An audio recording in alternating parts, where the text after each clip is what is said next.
Ma'am, this is the last session and we have all been waiting to hear from you. There is a lot of misconception around agriculture. A lot of people out there say and often believe that not enough is being done. On the other hand, you talk to farmers, you talk to people concerned, the stakeholders, you realize that there has been a proper change and a shift, not just in incomes of the farmers, but also in the way they cultivate, in the way they harvest. For somebody who is in the system, I want to understand from you, what are the current existing policies in place to support not just agriculture, but also agriculture startups?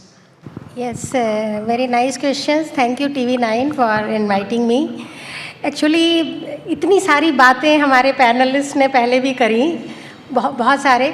Agriculture is the first area which gives the first employment generation and the infrastructure then second. Previous panelist से. लेकिन agriculture हमेशा मतलब आज़ादी के 75 साल हो गए हैं, उसको ऐसा लास्ट में रखा है. और देखिए आप लोगों ने भी लास्ट में ही रखा है इसको. इतनी हेल्थ की बातें हो रही हैं, इतनी सारी चीज़ें हो रही. जब हमारा खाना हमारे पेट में अच्छा नहीं जाएगा, हमारी हेल्दी इंडिया कैसे बनेगी?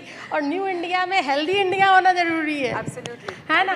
तो हमारे फार्मर्स का, हमारे जो अन्नदाता है उनका इसमें बड़ा योगदान है. आपने कोविड में देख ही लिया. कोविड-19 में सारी इंडस्ट्री सफ़र कर रही थी, इवन रियल इस्टेट, एवरीथिंग. लेकिन हमारा agriculture, we have fed 80 crore people, still we are feeding ना. सबको हम फ्री राशन दे रहे हैं, फ्री खाना दे रहे हैं. लेकिन अब ज़रूरत नहीं है, अब बंद कर देना चाहिए. उस समय ज़रूरत थी देश को और अब हम सेल्फ सफिशिएंट हो गए हैं. लेकिन हुआ ये है कि ग्रीन रिवोल्यूशन के बाद हमने इसको ऐसा टर्सरी सेक्टर में छोड़ दिया है और अर्बनाइजेशन और कंज्यूमरिज्म इतना ज़्यादा बढ़ गया है कि हमने रूरल इंडिया की तरफ तो ध्यान ही नहीं दिया है. अब थोड़ा जा रहा है. पिछले 10 सालों में प्राइम मिनिस्टर और lot of schemes are there in agriculture, horticulture, in livestock area की इतनी पॉलिसीज़ हैं, इतनी सब्सिडीज़ हैं. लेकिन प्रॉब्लम क्या आ रही है? एक तो हमारा लैंड होल्डिंग साइज़ कम होता जा रहा है. दूसरा, लैक ऑफ फंडिंग, फाइनेंसेस नहीं है. एग्री स्टार्टअप आना चाह रहे हैं लेकिन उनको कोई हैंड होल्डिंग की ज़रूरत है, हैंड होल्डिंग नहीं है. इनोवेशन की ज़रूरत है, जो नई टेक्नोलॉजी हमारे पास है, डाटा. अब मैं आपको बता रही हूँ अभी कितने काम हो रहे हैं, कितनी पॉलिसीज़ चल रही हैं. उन पॉलिसीज़ को बताऊँगी. और एक स्टार्टअप भी आए हमारे बीच में, लगता है चले ना गए हों. तो कितने अच्छे अच्छे काम कर रहे हैं, बट स्मॉल स्केल में हो रहा है, और काफ़ी कुछ लोग लार्ज स्केल में भी कर रहे हैं. लेकिन मुझे ऐसा लगता है कि आप अगर हेल्दी इंडिया बनाना चाहते हैं, एग्रीकल्चर टॉप मोस्ट प्रायोरिटी पे रखना है, तभी ये रूरल माइग्रेशन रुकेगा. और आपका ये जो इतना अर्बनाइजेशन हो रहा है, इतना कंजेशन हो रहा है अर्बन इंडिया में, वो भी रुकेगा. ठीक है मैम. एक कंसर्न अक्सर लोगों की रहती है कि जैसे कि आपने कहा लैंड होल्डिंग कम होती जा रही है, इनकम्स भी जो प्रॉमिस किया गया था उतना उस हद तक हम अटेन नहीं कर पाए. Farmers income has not been doubled yet. It is one of the largest employer, which means that there is very little money that our farmers are earning today. जैसे कि आपने कहा है उन्हीं का दिया हुआ हम खाते हैं, इसीलिए आगे बढ़ते हैं. Do you think we need some more policy interventions right now in terms of monetary health funding? बता रही हूँ कि अभी जो न्यू पॉलिसीज़ हो रही हैं, नया जो हमारा डिजिटल इकोसिस्टम ऑफ एग्रीकल्चर की जो बात हो रही है, उसमें हमारा एग्री जंक्शन एक बहुत अच्छी योजना है. और उसमें क्या कर रहे हैं हम लोग, जैसे आपने देखा होगा मेडिकल स्टोर इतने प्रॉपअप हो रहे हैं ना, हर जगह मिल जाएंगे आपको 2-3. तो उसके लिए बेसिक क्वालिफिकेशन क्या है? आपको फार्मासिस्ट होना चाहिए, सर्टिफिकेट होना चाहिए. अब हमारी गवर्नमेंट ने क्या किया एग्री जंक्शन योजना में, जो एग्रीकल्चर BSc AG ग्रेजुएट्स होना है उनको फ्री लाइसेंसेस मिल रहे हैं. Fertiliser, pesticides, herbicides, they can open there stores. और वो 1000 रुपये तक पर मंथ उनको किराया उनका देगी. 3 साल तक गवर्नमेंट दे रही है. They can take a loan of up to ₹5 lakh at the interest rate of 4%. तो 4% इंटरेस्ट रेट पे वो मतलब काफ़ी ग्रेजुएट्स इसमें आगे आ सकते हैं. बिल्कुल. जो बस उसमें क्वालिफिकेशन है BSc एग्रीकल्चर ग्रेजुएट्स होने चाहिए. एग्री टेक एक योजना है, एक ऐप डाउनलोड किया गया है और काफ़ी काम हो रहा है उसमें. जैसे पहले आपने सुना होगा कि लेखपाल अपने मन से भर लेते थे, इतना गेहूं का एरिया हो गया, इतना धान का हो गया, इतना इसका हो गया.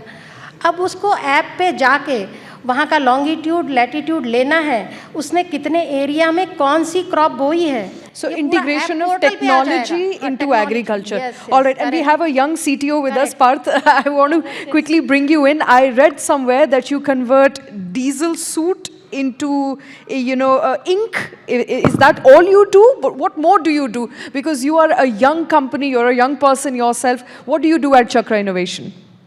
So, hello, thank you. Thank you for having me here. So, like you right now highlighted, that the technology that we use to capture the pollution from diesel generators or other IC engines at the very source, one of our products used to convert the particulate matter that we capture at the source and convert it into ink. But that was an older technology that we were using, and essentially it was converting one kind of air pollution into a different kind of water pollution. So we pivoted from that. Essentially, right now, the kind of products that we have in the market, they essentially are retrofitted on any kind of engines, be it vehicles, be it diesel generators. And once fitted, they convert the pollution, they reduce the pollution by 70%, be it particulate matter, hydrocarbon, or carbon monoxide. So this is essentially what we are doing currently. Yeah. Okay. And, something that ma'am interestingly pointed at, which is the integration of technology these days into everything that we do, including agriculture. I want to understand from you, as a young entrepreneur, are you happy with the kind of support that government is lending out to startups right now? And what sort of integration have you made of AI and machine learning into your systems? How we are using AI and machine learning into our technology and how we are using that. So see, essentially, so like I highlighted, we convert we reduce the pollution from vehicles and diesel generators by 70% or more.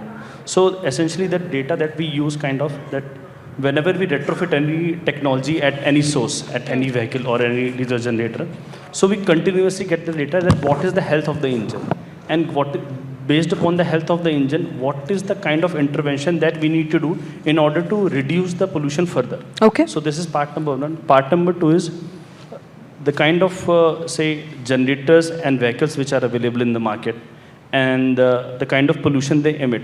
Unless we have a very, say, robust database, we will not be able to create the kind of product which are future ready. So this is a very essential, say, study that we do, and we work very closely with several central government and state government bodies, along with different institutions, different IITs, etc. And we are working with them on this particular thing only to get the right kind of data, so right, that the right kind of intervention can be made. Okay, and I'm expected to wind up, but I just want to quickly ask, I have a government person on the panel and I have an entrepreneur on the panel. One thing that you would expect government to change or do better when it comes to facilitating startups in India?